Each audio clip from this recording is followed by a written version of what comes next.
তো এরকম face typography ইমেজগুলো কীভাবে তৈরি করবেন পিক্সআর্টের মাধ্যমে খুব সহজেই আজকের ভিডিওতে সম্পূর্ণ প্রসেস দেখাবো। আপনারা যারা আমার চ্যানেলটি সাবস্ক্রাইব করেন না অবশ্যই সাবস্ক্রাইব করে দেবেন এবং ফেসবুক পেজ থেকে দেখে থাকলে অবশ্যই একটি ফলো দিয়ে দেবেন। তো কথা না বাড়িয়ে চলুন ভিডিওটি শুরু করা যাক। এর জন্য আমরা চলে যাবো প্রথমে পিক্সআর্টে যাওয়ার পর এখান থেকে প্লাস আইকন থেকে চলে যাব কালার ব্যাকগ্রাউন্ড থেকে এখানে চলে যাব ব্ল্যাক ব্যাকগ্রাউন্ড নিয়ে এখান থেকে আমি স্ক্রিনটি রোটেট করে নিলাম আপনাদের দেখানোর সুবিধার্থে।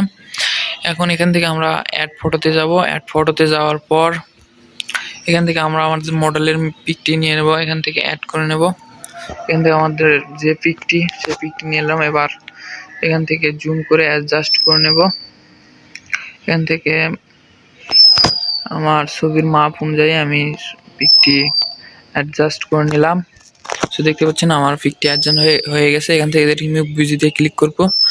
রিমুভ ভিউতে ক্লিক করলে আমার ব্যাকগ্রাউন্ডটি রিমুভ হয়ে যাবে। সো দেখতে পাচ্ছেন আমার ব্যাকগ্রাউন্ড রিমুভ হচ্ছে, আমার ব্যাকগ্রাউন্ডটি রিমুভ হয়ে গেল। কত সুন্দর।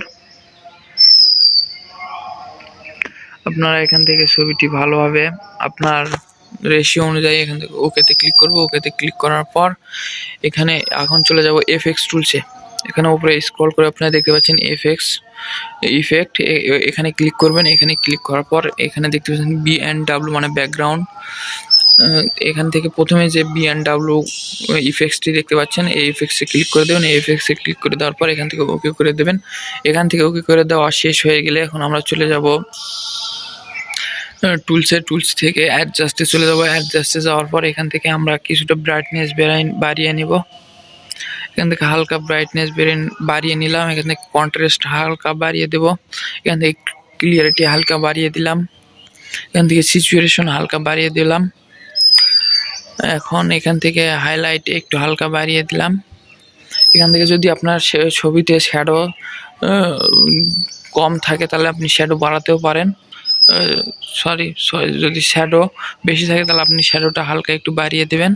এখান থেকে টেম্পারেচার হালকা একটু কমিয়ে দেব যাতে ছবিটা আমার একটু অন্যরকম লুক চলে আসে। সো দেখতে পাচ্ছেন আমাদের ছবিটি রেডি। এখান থেকে আমি ওকেতে ক্লিক করব। ওকেতে ক্লিক করার পর এখান থেকে চলে যাব আমাদের ড্র টুলসে। নিচে স্ক্রল করলে আপনারা দেখতে পাচ্ছেন এখানে ড্র টুলস। এই ড্র টুলসে ক্লিক করব। ড্র টুলসে ক্লিক করার পর আপনাদের সামনে ঠিক এরকম একটি ইন্টারফেস চলে আসবে। এখান থেকে দেখতে পাচ্ছেন এখান থেকে আমাদের একটি ইমেজ মানে আমাদের যে টাইপোগ্রাফি ইমেজটি এই ইমেজটি নিয়ে যেতে হবে। এখান থেকে অবজেক্টে যাব। অবজেক্টে যাওয়ার পর ফটোতে যাওয়ার পর এখানে আমার গ্যালারিতে নিয়ে যাবে। এখান থেকে আমাদের টাইপোগ্রাফি ইমেজটি নিয়ে নেওয়ার পর এখান থেকে ওকেতে ক্লিক করে আমাদের ফেসের মাপ অনুযায়ী এইটা ইমেজটিকে সেট করে নেব। দেখতে পাচ্ছেন আমি সেট করে নিলাম। এখান থেকে লেয়ারে যাব। লেয়ারে যাওয়ার পর এখান থেকে পিকটিকে স্ক্রিন করে দেবে। এখান থেকে স্ক্রিন করে দিলাম। দেখুন এখন আমার এখান থেকে ভালো দেখাচ্ছে। এখানে এখন আমি এটাকে সঠিকভাবে ফেসের মাপ এবং হেয়ার সব কিছু এখানে অ্যাডজাস্ট করে নেওয়ার পর এই ছবিটিকে নেওয়া শেষ।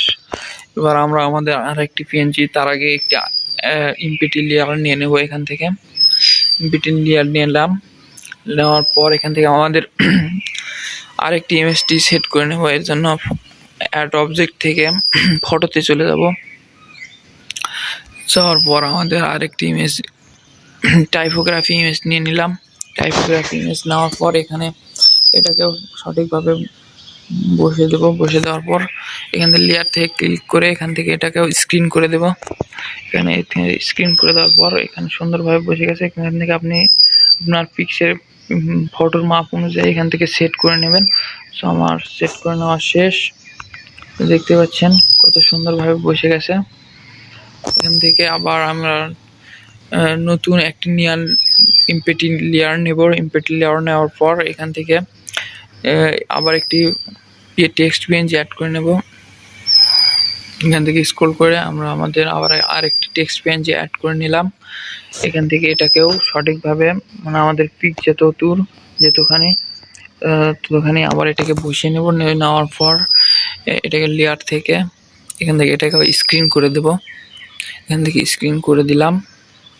এবার ছবিটিকে ভালোভাবে অ্যাডজাস্ট করবো আমাদের ছবি অনুযায়ী। দেখতে পাচ্ছেন আমার পিকটি সঠিকভাবে অ্যাডজাস্ট করা হয়ে গেছে। সো আমাদের এখানে কাজ শেষ। এখন চলে যাবো লেয়ারে যাওয়ার পর এই মাঝের লেয়ারটিকে সিলেক্ট করে রেখে এখান থেকে থ্রি ডট চলে যাবেন। থ্রি ডটে যাওয়ার পর এখান থেকে মার্জ অপশনে ক্লিক করবেন। মার্জ অপশনে ক্লিক করে এবার উপরের লেয়ারটি সিলেক্ট করে রেখে আবার থ্রি ডটে ক্লিক করবেন। থ্রি ডটে ক্লিক করার পর এখান থেকে মার্জে সিলেক্ট করবেন। মার্জে সিলেক্ট করার পর আপনাদের কাজ শেষ। এবার আবার থ্রি ডটে চলে যাবেন। থ্রি ডটে যাওয়ার পর এখান থেকে চলে যাবেন ডার্ক ইফেক্টটি এখান থেকে অ্যাড করে দেবেন। ডার্ক ইফেক্টটি অ্যাড করে দিলে আপনাদের যে পিকটি আছে পিকটিতে সুন্দরভাবে টাইপোগ্রাফিগুলো বসে যাবে এইভাবে। সেখান থেকে এখন আমরা আবার একটি নতুন ইম্পেক্ট লেয়ার নিয়ে নেব। এখান থেকে দেখছেন ইম্পেক্ট লেয়ার, তার আগে এই পিকটিকে নিচের পিকটির সাথে মার্জ করে নিব। মার্জ করা শেষ। এখন ইম্পেক্ট লেয়ার নিয়ে নিলাম। এখান থেকে একটি অবজেক্ট নেব। এখান থেকে দেখতে পাচ্ছেন ফটো। এখান থেকে ব্যাকগ্রাউন্ডে যাব। ব্যাকগ্রাউন্ডে যাওয়ার পর এখান থেকে আমরা কালো ব্যাকগ্রাউন্ড নিয়ে নেব। একটি কালো ব্যাকগ্রাউন্ড নিলাম। নেওয়ার পর এটাকে আমাদের ছবির মাপ অনুযায়ী করে দিলাম, যাতে কোথাও কোনো কালো সারা পড়লে এটা চলে আসে। এবার এখান থেকে এটাকে নিচে লেয়ারটাকে নিচে অ্যাড করে দেবো। এখান থেকে দেখতে পাচ্ছেন এখান থেকে সিলেক্ট করে ধরে রেখে নিচে স্ক্রল করে দিলাম। দেওয়ার পর আমাদের যদি কোথাও কোনো ছবিতে টেক্সট ইফেক্ট বাকি থাকে, মানে খারাপ লাগে, তো দেওয়ার পর এখান থেকে ছবিটিকে মার্জ করে দেব।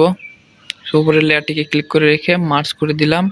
মার্জ করে দেওয়ার পর আমাদের কাজটি শেষ। এখন এখান থেকে ওকে করে দেব। ওকে করে দেওয়ার পর দেখতে পাচ্ছেন আমার ফেস টাইপোগ্রাফি ইমেজটা কত সুন্দরভাবে তৈরি হয়ে গেছে।